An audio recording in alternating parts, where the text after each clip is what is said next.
Series में हम chapter number 2 है उसके वो हम उदाहरण कर रहे थे। तो आज वो हम उदाहरण करते हैं, जो हमारा उदाहरण नंबर है 2.12। तो एग्जाम्पल नंबर 2.12।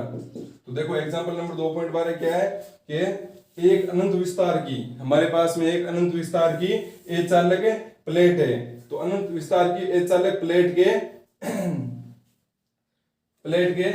1 सेंटीमीटर स्क्वायर क्षेत्रफल में 17.70 माइक्रोकूलम आवेश है। तो मतलब आपको क्षेत्रफल दे रखा है, क्षेत्रफल कितना दे रखा है आपको, एस दे रखा है, वो दे रखा है 1 सेंटीमीटर स्क्वायर। ठीक है, तो एस 1 सेंटीमीटर स्क्वायर है। उसके बाद में आपको आवेश दे रखा है, क्यू दे रखा है आपको 17.70 माइक्रोकूलम, मतलब 10 की पावर में कितना हो जाएगा -6 कूलम। उसके बाद दे रखा है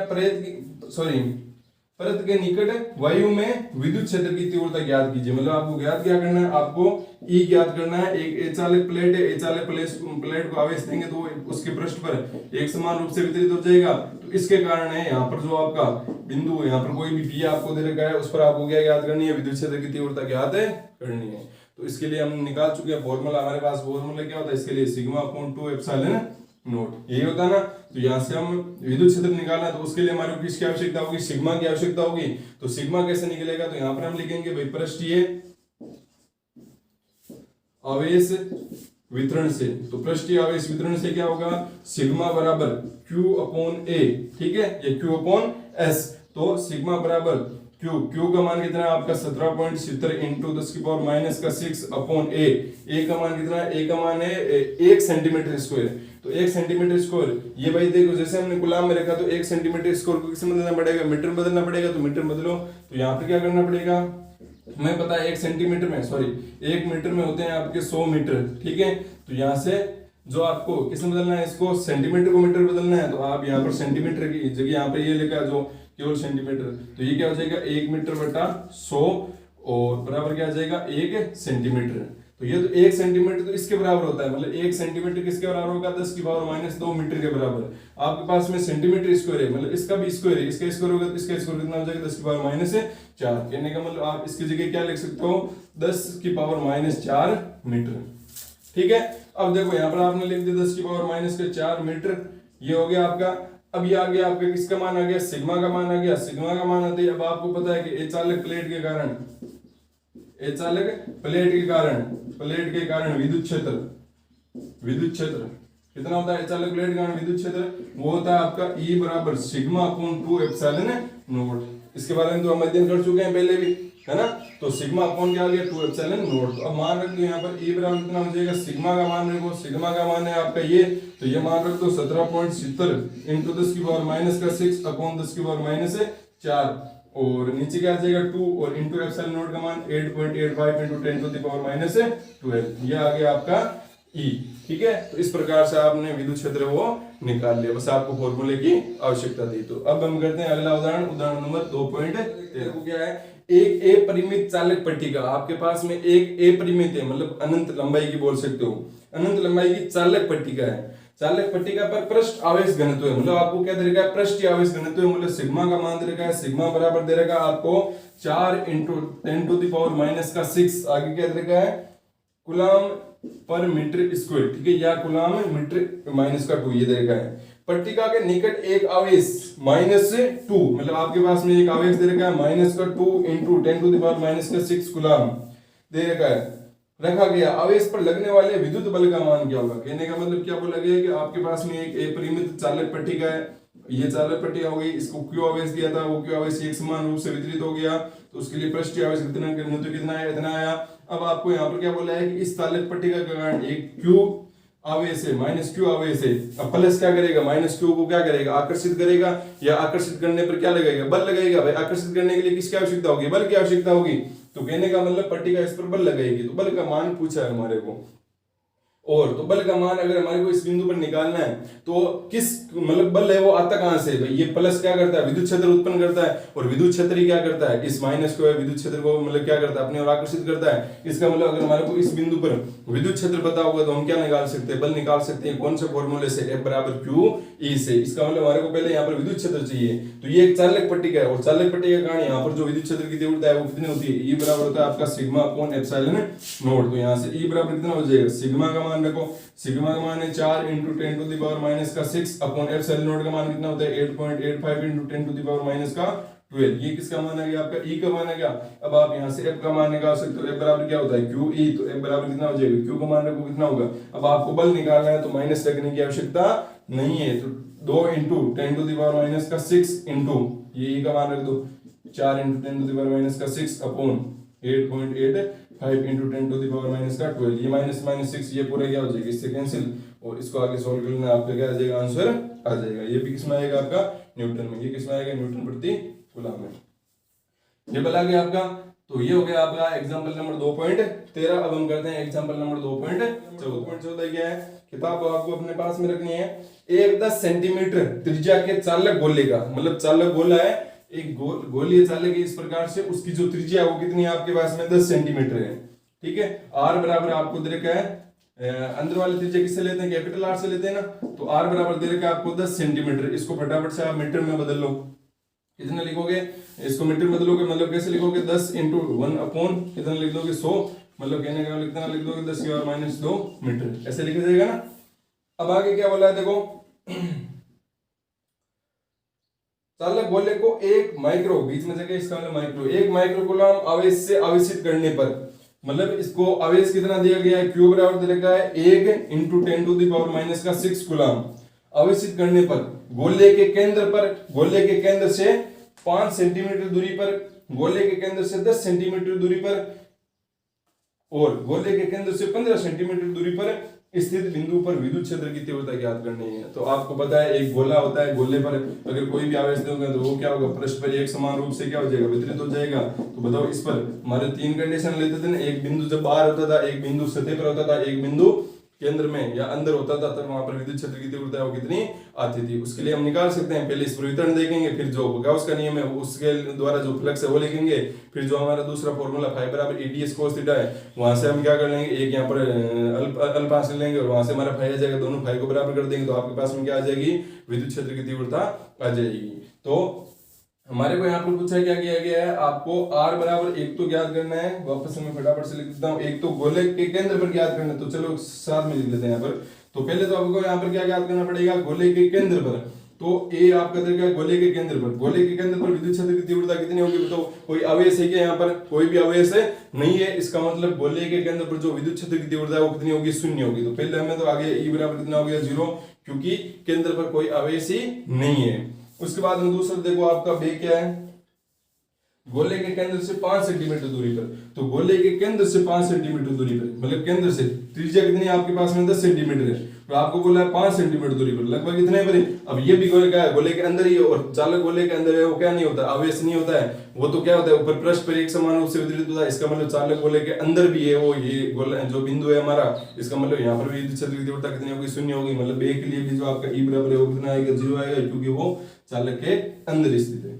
अब आगे देखो अगला दे रखा आपको कौन सा, से गोले के केंद्र से 10 सेंटीमीटर दूरी पर, 10 सेंटीमीटर मतलब गोले की त्रिज्या भी 10 सेंटीमीटर है और पूछा भी आपको 10 सेंटीमीटर है। इसका मतलब जो आपकी विद्युत क्षेत्र की तीव्रता है वो क्या है, मतलब सतह पर, चालक गोले के सतह पर जो विद्युत क्षेत्र होता है वो आपको यहाँ पर याद करना है। तो यहाँ पर देखो कितना लिखेंगे हम, विद्युत क्षेत्र की तीव्रता कितनी होती है सतह पर, E बराबर कितना होता है आपका KQ/R², ये होता है E बराबर KQ/R²। तो यहाँ से E बराबर कितना आ जाएगा, K का मान रखो 9 × 10⁻9 इंटू Q का मान रखो, Q का मान कितना होगा 1 × 10⁻6 अपॉन R², मतलब R का मान रखो, R कितनी है आपकी 10 सेंटीमीटर है, या बोल सकते हो ये हो गया। तो यहाँ पर कितना हो जाएगा 10 × 10⁻² का होल स्क्वायर। अब इसको हम क्या कर लेंगे, सोल्व कर लेंगे तो आपको क्या मिल जाएगा, आपका आंसर है वो मिल जाएगा जब बिंदु गोले के सतह पर स्थित हो। ये बोला नहीं है, उन्होंने बता दिया कि भाई यहाँ पर जो आपको बिंदु दे देगा कि भाई 10 सेंटीमीटर, तो आपको पता है गोला अगर 10 सेंटीमीटर तो बिंदु भी कहाँ पर है, बिंदु अगर 10 सेंटीमीटर बोला तो सीधी सी बात है कहाँ पर होगा, सतह पर ही होगा। और सतह पर आपको पता है चालक गोले की जो विद्युत क्षेत्र की तीव्रता है वो कितनी होती है, E बराबर Q अपॉन R स्क्वायर। ठीक है, अब यहाँ पर देखो आगे अगला जो आपको कौन सा ए बे वो आगे कौन सा आता है, दे आता है क्या, तो चलो दे देख लेते हैं। तो दे देखो क्या है, गोले के केंद्र से 15 सेंटीमीटर दूरी पर, तो मतलब गोले के केंद्र से 15 सेंटीमीटर दूरी पर, तो इस बार आपका जो बिंदु है होगा गोले से क्या आ गया, बाहर आ गया, 15 सेंटीमीटर दे रखा है ना। हाँ, तो गोले से बाहर आ गया बिंदु, तो गोले से बाहर आ गया तो आपको गोले के बाहर आपको पता है विद्युत क्षेत्र की तीव्रता कितनी होती है, के क्यू अपॉन कितनी होती है, के क्यू अपॉन कितनी हो जाएगी बताओ, के क्यू अपॉन कितनी हो जाएगी, आर सॉरी स्मॉल आर, गोले के बाहर ही पूछा है ना, मैं गोले के बाहर ही पूछा है, चलो कोई बात नहीं। तो के क्यू अपॉन कितना हो जाएगा, आर स्क्वायर स्मॉल आर होगा ना भाई, ये दूरी कितनी होती है आपकी, स्मॉल आर होती है ना, तो स्मॉल आर हो जाएगी। अब यहाँ पर देखो क्या हो जाएगा, ए का मान कितना है 9 इंटू ई बराबर 9 इंटू 10 टू द पावर 9 और Q का मान कितना है 10 टू द पावर माइनस का 6 अपॉन R स्क्वायर, R का मान कितना है 15 सेंटीमीटर, मतलब 15 इंटू 10 की पावर माइनस 2 का होल स्क्वायर, और ये आपके पास में क्या आ जाएगा, ये आ जाएगा। तो बिल्कुल आसान था, यहाँ पर कुछ नहीं करना था, बस आपको फॉर्मूला है वो पता होना चाहिए था, यहाँ पर आप आसानी से इस क्वेश्चन को कर सकते हो। अब अगला हम करते हैं उदाहरण नंबर है जो आपका कितना है 2.15, 2.15 क्या है कि 10 सेंटीमीटर व्यास के, मतलब इस बार आपको क्या दे रखा है 10 सेंटीमीटर व्यास दे रखा है, तो 10 सेंटीमीटर व्यास के एक गोले के एक समान रूप से आवेशित किया गया है। ठीक है, एक समान रूप से आवेशित कर दिया, गोला अभी पता नहीं है कि चालक कौन सा है, ताकि इसकी सतह पर विद्युत क्षेत्र की तीव्रता 5 into 10 to the power 5 volt पर मीटर हो जाती है। गोले के केंद्र से 25 सेंटीमीटर दूरी पर स्थित 5 into 10 to the power minus 6 microcoulomb होना चाहिए, यहाँ पर बीच में जगह इसलिए, पर आवेश पर बल का मान है वो क्या करना है आपको ज्ञात करना है। अब आपको गोला नहीं दे रखा है ना, कौन सा दिया है गोला, 10 सेंटीमीटर व्यास के गोले को एक समान रूप से आवेशित किया गया, इसकी विद्युत क्षेत्र की तीव्रता कहीं नहीं दे रखा है ना। ठीक है, क्वेश्चन के अंदर तो कर रखा है आपका किसके आधार पर कर रखा है, चालक गोले के आधार पर कर रखा है, तो चलो हम चालक गोले के आधार पर ही कर लेते हैं। ठीक है, तो नहीं तो क्वेश्चन आएगा तो उसके अंदर आपको दिया जाएगा कि आपका जो गोला होगा कौन सा होगा। ठीक है, तो यहाँ पर देखो क्या देगा आपको, एक गोला है आपके पास में, उस गोले की जो व्यास है, व्यास कितना है आपके पास में, व्यास देगा आपको कितना है 10 सेंटीमीटर, तो व्यास 10 सेंटीमीटर होगी, त्रिज्या कितनी होगी 5 सेंटीमीटर। ठीक है, इस 5 सेंटीमीटर व्यास के गोले के एक समान रूप से आवेशित किया गया। ठीक है, इसको आवेश दिया गया और आवेश है ताकि इस पर विद्युत क्षेत्र की तीव्रता कितनी आ जाए, विद्युत क्षेत्र की तीव्रता आ गई आपके पास में, इसको 5 into 10 to the power 5 volt पर मीटर। तो कैसे करना है आपको इस क्वेश्चन को, कि आपको बोल दिया कि गोले के सतह पर विद्युत क्षेत्र की तीव्रता, तो आप ई सतह करो यहाँ पर। ठीक है, सतह पर, तो सतह पर विद्युत क्षेत्र की तीव्रता कितनी होती है, के क्यू अपॉन कितनी होती है, आर स्क्वायर। ठीक है, तो यहाँ पर ई सतह, सतह पर कितनी हो जाएगी, के का मान कितना 9 into 10 to the power 9 into Q, Q कितना दे रखा है आपको, आवेश है वो दे रखा है क्या, आवेश नहीं दे रखा। ठीक है, आवेश आपके पास में नहीं है, ये यहाँ पर मान लो क्यू लिख देते हैं अपॉन आर स्क्वायर, तो सतह पर कितनी होगी 5 into 10 to the power minus का 2 का होल स्क्वायर, ये हो गया आपका इस सतह पर आ गया। अब आपको बोला गया है कि इसके केंद्र से, इस गोले के केंद्र से 25 सेंटीमीटर दूरी पर एक क्यू आवेश रखा गया है, तो इस क्यू आवेश पर जो बल है वो कितना लगाएगा ये जो चालक है गोला है, तो ये जो हमने पीछे पढ़ा था उसी के जैसा है ना यहाँ पर। तो यहाँ पर हमारे को इस पर अगर बल ज्ञात करना है तो यहाँ पर विद्युत क्षेत्र की तीव्रता भी ज्ञात करनी पड़ेगी, और ये जो बिंदु है वो कहाँ पर स्थित है आपका, गोले के बाहर स्थित है, इसका मतलब हमारे को गोले के बाहर स्थित जो विद्युत क्षेत्र की तीव्रता कितनी होती है, बाहर है वो कितनी होती है आपकी, के क्यू अपॉन कितनी होती है, आर स्क्वायर, यही होती है ना, गोले के बाहर स्थित के क्यू अपॉन आर स्क्वायर होती है। तो अब यहाँ पर आप क्या कर दो, आपको क्या चाहिए, यहाँ पर आपके पास में आर है ना, आपके पास में आर है, आपके पास में क्या है, आपको ये ई चाहिए ना, तो आपके पास में आर स्क्वायर है, के भी है, लेकिन क्यू नहीं है, तो यहाँ तो क्या करो आप क्यू का मान यहाँ से ये निकाल के यहाँ पर रख दो। ठीक है, तो यहाँ से आप क्यू का मान रख दोगे, और ई सतह का मान है आपके पास में, ई सतह का मान कितना देगा आपको 5 into 10 to the power 5 volt पर मीटर। या आप इसको आसान करने के लिए क्या कर दो आप भाई, ये जो आपका ई सतह है और ये ई है, ठीक है, या तो आप क्यू का मान यहाँ से निकालते फिर यहाँ पर रख देते, या फिर इन दोनों का क्या कर दो आप भाग दे दो, ताकि जो क्यू है भाई आवेश तो दोनों में समान ही रहेगा ना, यहाँ पर भी आवेश वही है, यहाँ पर भी जो आवेश तो समान ही रहेगा, तो दोनों का भाग दे दो तो क्यू आपका वैसे ही क्या हो जाएगा, कैंसिल हो जाएगा, तो आपको कैलकुलेशन बच जाएगी।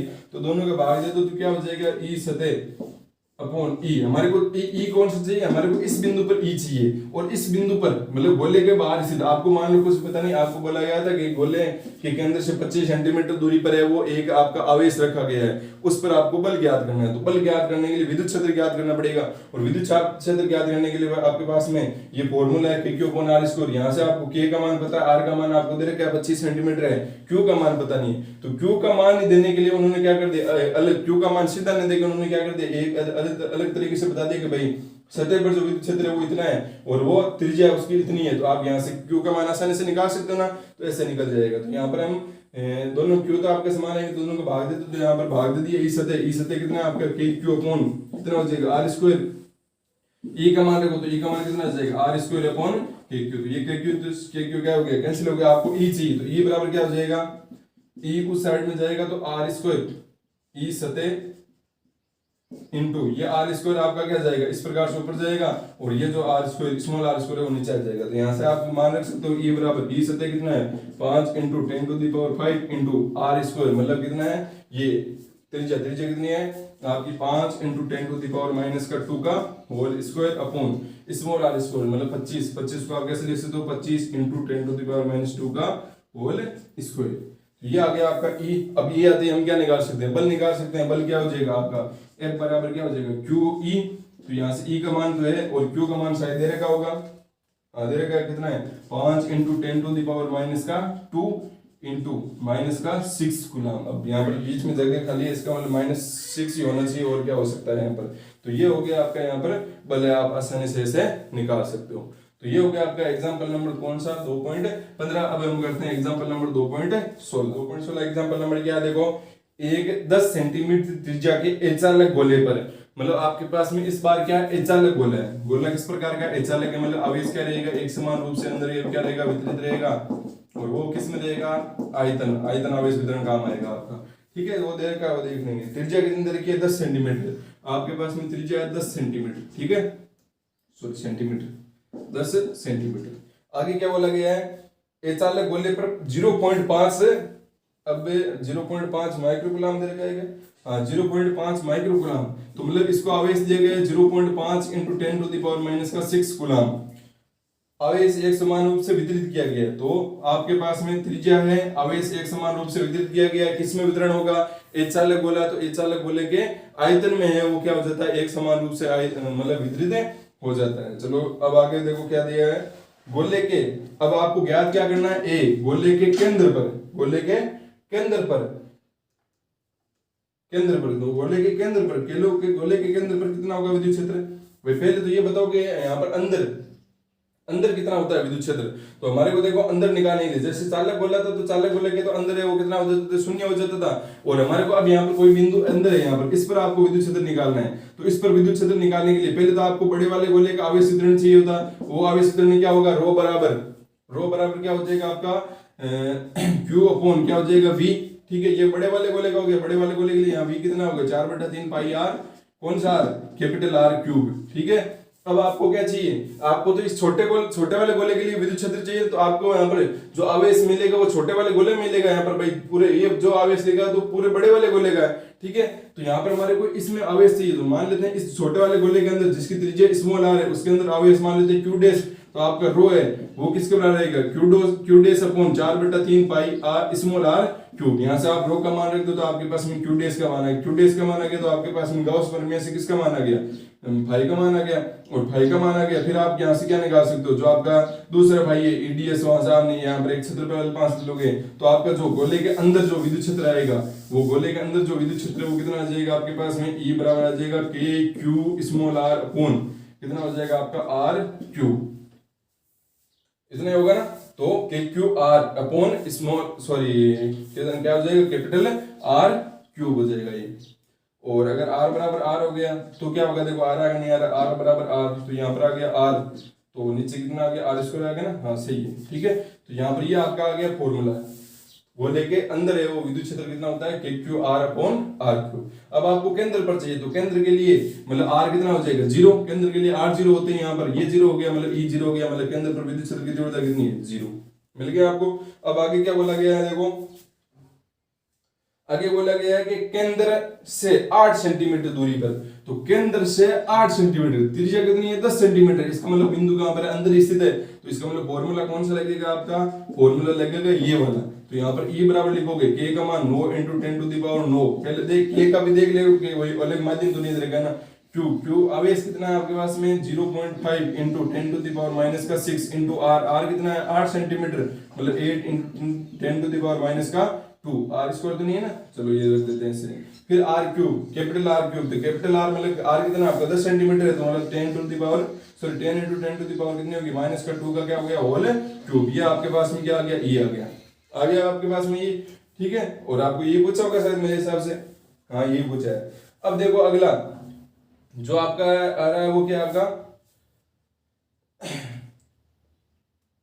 10 सेंटीमीटर दूरी पर, तो 10 सेंटीमीटर दूरी पर 10 सेंटीमीटर मतलब ई सतह पर, और ई सतह चालक को लेकर सतह पर है, वो विद्युत क्षेत्र की तीव्रता कितनी होती है सतह पर देखनी है। तो यहाँ पर r बराबर क्या हो जाएगा r, तो यहाँ से E बराबर कितना हो जाएगा k Q, capital R upon r cube, तो एक कैंसिल हो गया, मतलब क्या आ गया k Q upon r square. ये तो चालक गोले और जो अचालक गोले हैं उनकी सतह पर और बाहर विद्युत क्षेत्र की तीव्रता क्या रहती है, समान रहती है, बस अंतर किस में रहता है, अंदर विद्युत क्षेत्र में अंतर रहता है। चालक गोला होगा तो चालक गोले के तो अंदर आवेश नहीं रहेगा, तो उसके लिए तो विद्युत क्षेत्र की तीव्रता कितनी हो जाएगी 0, और अचालक गोले के लिए विद्युत क्षेत्र की तीव्रता कितनी हो जाएगी k Q r upon r cube. तो यहां से देखो कितना आ जाएगा आपका से क्या है 10 सेंटीमीटर, तो मतलब ई सतह पर कितना होगा आपका, सतह पर होगा k क्यू अपॉन कितना हो जाएगा r स्क्वायर, ठीक है। तो यहां से कितना हो जाएगा, k का मान रख दो 9 × 10⁹9 इसका मान रख दो कितना हो जाएगा 0.5 × 10⁻⁻6 अपॉन r स्क्वायर मान रख सकते हो कितना है 10 × 10⁻⁻2 का होल स्क्वायर। ये आ गया इस सतह पर। आगे क्या बोला है 20 सेंटीमीटर दूरी पर, 20 सेंटीमीटर दूरी पर मतलब कौन सा लगेगा, मतलब बाहर आउट, ठीक है। यहाँ पर ई आउट लिख सकते हो, तो ई आउट कितना होगा आपका k Q upon small r square. तो यहाँ से k का मान 9 × 10⁻9 क्यू का मान कितना हो जाएगा 0.5 × 10⁻6 अपॉन स्मॉल r का मान कितना रहेगा, स्मॉल r का मान रहेगा 20 सेंटीमीटर, मतलब 20 × 10⁻2 का होल स्क्वायर।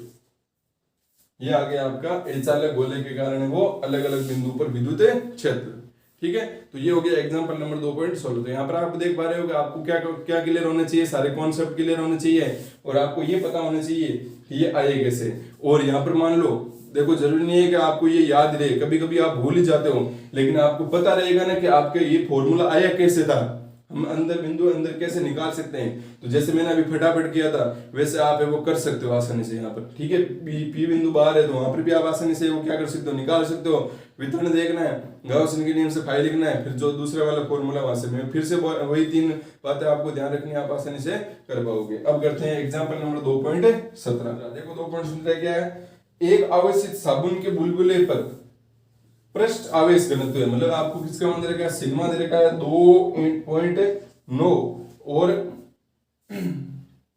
अब क्या है कूलाम पर मीटर स्क्वायर है ना, तो कूलाम पर मीटर स्क्वायर, ठीक है। साबुन के घोल का पृष्ठ तनाव मतलब टी दे रखा है, पृष्ठ तनाव टी होता है ना, टी कितना दे रखा है 4 × 10⁻⁴ न्यूटन प्रति मीटर। पृष्ठ तनाव पता है ना आपको, टी बराबर क्या होता है F/L, तभी तो ये आया ना आपका, ठीक है। तो एकांक लंबाई पर लगने वाला बल क्या कहलाता है आपका, पृष्ठ तनाव कहलाता है ना। तो वो तो हमने 11th क्लास में पढ़ा था, है कुछ सुना सुना लग रहा है, या सुना सुना लग रहा है, चलो कोई कुछ तो लग रहा है ना, जो भी लग रहा है। तो आगे प्रश्न ना दे दिए 4 × 10⁻⁴ न्यूटन प्रति कूलम। बुलबुले की त्रिज्या ज्ञात कीजिए, मतलब ज्ञात क्या करना है आपको, बुलबुले की त्रिज्या ज्ञात करनी है, और दाब आदि के शून्य हो एवं बुलबुले संतुलन में रहे, मतलब बुलबुला संतुलन में रहे और दाब आदि के हो क्या हो शून्य हो। तो बुलबुला संतुलन की अवस्था में ये बुलबुला होता है, बुलबुले में अंदर की तरफ क्या लगता है, एक आपका 40 अपॉन क्या लगता है, एक दाब आदि के लगता है, ठीक है, small r, 40 upon small r, ये दाब आदि के लगता है। और इसका संतुलन बनाने के लिए ऊपर की तरफ हमें पता है कोई भी आवेशित वस्तु होती है तो आवेशित वस्तु क्या करती है, पार की तरफ एक क्या लगाती है, बल लगाती है या दाब लगाती है, ठीक है। तो वो बल या दाब हमारे को यहाँ पर दाब चाहिए, तो यहाँ पर क्योंकि यहाँ पर नीचे भी दाब आदि के लग रहे हैं ना, ऊपर की तरफ दाब कितना होगा σ²/2ε0। ये आपका क्या होता है, दाब होता है। तो यहाँ से आप मान सीधा रख सकते हो भाई, हमारे को मान लो फॉर्मूला याद नहीं है तो हम सीधा ये रखेंगे ना यहाँ पर क्या होगा 40/r बराबर sigma square upon 2 epsilon not. अब देखो सबके मान है या नहीं है आपके पास में, टी का मान है, सिग्मा का मान है, एप्सिलॉन नॉट मान आपको पता है, तो किसका मान निकाल सकते हो, आर का मान निकाल सकते हो। तो यहाँ से आर बराबर कितना हो जाएगा, आर बराबर हो जाएगा आपका, आर को साइड भेज दो तो ये साइड में आ जाएगा मतलब 40 इंटू 2 एप्सिलॉन नॉट अपॉन नीचे कितना आ जाएगा सिग्मा स्क्वायर, तो आर बराबर 4 इंटू टी का मान कितना है 10 की पावर माइनस का 4 इंटू 2 इंटू एप्सिलॉन नॉट मान कितना होता है 8.85 into 10 to the power minus का 12 upon sigma square, sigma square मतलब कितना है 2.9, ये तो 2.9 है ना, 2.9 सॉरी क्वेश्चन के अंदर है वो नीचे हल्के अंदर दे रखा है 10 की पावर माइनस 6 दे रखा है, ठीक है 10 की पावर यहाँ पर 6 भी है, मतलब -6 मतलब ये माइक्रो कूलम में रहेगा, तो आप इसको कूलम में बदल सकते हो, माइक्रो में रहेगा, तो यहाँ पर क्या हो जाएगा 10 टू द पावर माइनस का 6 और इस पूरे का क्या आ गया होल स्क्वायर, तो ये क्या आ गया त्रिज्या, और त्रिज्या पूछी होगी मेरे हिसाब से, हाँ त्रिज्या, तो त्रिज्या किस में आ जाएगी, ये मीटर में आएगी, क्योंकि हमने सारे मात्रक है वो किस में रखे हैं, SI मात्रक में रखे हैं। तो ये हो गया आपके जो चैप्टर नंबर 2 है उसके सारे जितने भी उदाहरण है वो कर लिए थे। चैप्टर नंबर 2 के जो एग्जाम्पल है वो बिल्कुल ही आसान है। अब आप जो आगे मतलब जो आपके आंकिक प्रश्न है वो आंकिक प्रश्न है वो आपको खुद को है वो करने हैं। फिर जैसे आपके पहले चैप्टर के आंकिक प्रश्न आपने किए थे, कुछ कुछ बच्चों को प्रॉब्लम आए थे, वहां पर उन्होंने लिख के भेज दिया है, ठीक है। तो और जो चैप्टर नंबर 2 है उसके भी आप लिख के भेज दो, ताकि क्या हो मतलब चैप्टर नंबर 1, 2 है इनके एग्जाम्पल जब हम करेंगे ना, चैप्टर 1 के जो एग्जाम्पल आएंगे उनमें कुछ ऐसी बातें होंगी जो चैप्टर नंबर 2 से काम आएगी या चैप्टर नंबर 3 से काम आएगी, इसलिए मैं वहां पर चैप्टर नंबर 1 है उसके आंकिक प्रश्न नहीं करवाए थे। तो अब जब आपके चैप्टर नंबर 2 आ जाएगा तो हमारा चैप्टर नंबर 2 और चैप्टर नंबर 1 है उनके हम साथ में क्या कर सकते हैं, जो एग्जाम्पल है वो जो न्यूमेरिकल है उनको हम साथ में कर सकते हैं। तो आपको करना है क्या है, एग्जाम्पल तो आपके हो ही गए, आपको इनको वापस मिलाना ही है, ठीक है। कॉन्सेप्ट आपके क्लियर होने चाहिए। अब आपको जो अति लघुरात्मक, लघुरात्मक या जो भी आंकिक प्रश्न, जितने भी आंकिक प्रश्न बनते हैं वो सारे आंकिक प्रश्न आपको रफ कॉपी के अंदर करने हैं, ठीक है। ये ध्यान रख लेना, नहीं तो बोर्ड एग्जाम के अंदर न्यूमेरिकल आएंगे और बोर्ड एग्जाम के लिए न्यूमेरिकल आएंगे तो आप कर नहीं पाओगे अगर आपने कोशिश ही नहीं की थी, ठीक है। जितने भी एग्जाम्पल दे गए हैं, जितने भी, उनमें कोई ऐसे कोई बड़ी बात नहीं है कि कहीं से कुछ उठ के आ गया नहीं आ गया, नहीं, बस आपको कॉन्सेप्ट क्लियर रहेंगे ना। वापस से मैं वही बोल रहा हूँ, आपको पता होना चाहिए कि कौन सा फॉर्मूला किस जगह पर काम आएगा, और ये कैसे पता रहेगा, जब आप अच्छे से उनका क्या करोगे, नोट्स बना रखे उनका क्या करोगे, अच्छे से अध्ययन करोगे। तो कल है वो हम जो हमारा नया चैप्टर रहेगा, जो 3rd चैप्टर रहेगा, उनको हम उसकी हम शुरुआत करेंगे।